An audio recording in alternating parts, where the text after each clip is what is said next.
Le MAG de l'éco locale avec Serre France Maine-et-Loire.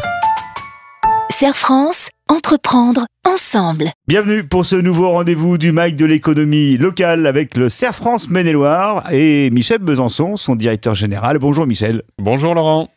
Michel, chose n'est pas coutume, nous parlons de nouvelles obligations de déclaration pour les propriétaires, cette fois-ci d'un bien immobilier. Nouvelle déclaration en 2023, il y en a assez peu auparavant, hein, c'est sûr. C'est ça. Donc on s'y tient, on va en faire de nouvelles. Voilà. Bon, quel est le principe et pourquoi une nouvelle obligation ? Alors, effectivement, un petit peu plus de déclaratifs encore à faire, puis ça va concerner 34 millions de propriétaires, donc il y a quand même un petit peu de travail. C'est moi où on passe toujours beaucoup de temps à faire du déclaratif. On passe un peu de temps à faire du déclaratif parce qu'il y a un dispositif qui a été supprimé, c'est la taxe d'habitation. Elle est enfin et définitivement supprimée, si je puis... Enfin, je ne sais pas si c'est définitivement, je m'engage peut-être un peu trop. Non, en tout cas pour l'instant... Mais elle est supprimée pour les résidences principales à partir de 2023, et l'État ne sait plus, en conséquence, si c'est un bien à usage... on va dire d'habitation, ou si c'est un bien à usage de résidence secondaire.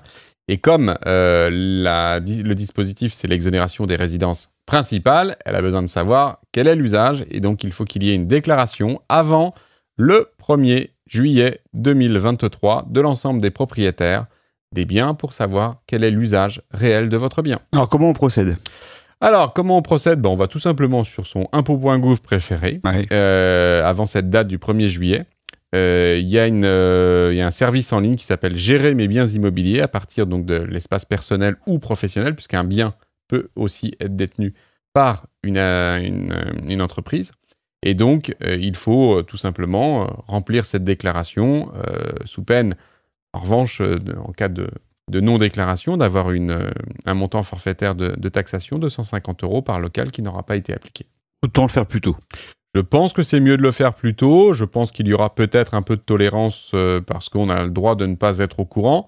Enfin, pas... Jusqu'au 2 juillet, quoi. Voilà. Mais je pense que l'idée, c'est qu'en même temps qu'on va faire sa déclaration de revenus, il sera intéressant d'aller faire un petit tour, et je peux imaginer que les services de l'État vont faire le nécessaire pour justement informer. Alors, qui est concerné ? Les propriétaires, évidemment, quand ils sont... tout seuls en tant que propriétaire, mais il y a tout ce qui est propriété indivise, ils vont devoir le faire. Toutes les personnes qui sont usufruitiers, c'est eux qui vont devoir faire la déclaration. Ou même les sociétés civiles immobilières, puisque les sociétés civiles immobilières peuvent être détenteurs de biens immobiliers, vont devoir faire ces déclarations. Donc ça veut dire qu'un propriétaire qui a éventuellement une SCI ou qui est en indivision avec son frère et sa sœur sur un bien familial va devoir probablement bien prêter attention à ce que tout ce qui le concerne soit bien déclaré. Merci pour toutes ces bonnes nouvelles, Michel Besançon. Merci C'était Laurent. un plaisir. À très bientôt pour un nouveau magazine de l'économie locale. Le MAG de l'éco locale avec Serre France Maine-et-Loire. Serre France, entreprendre ensemble.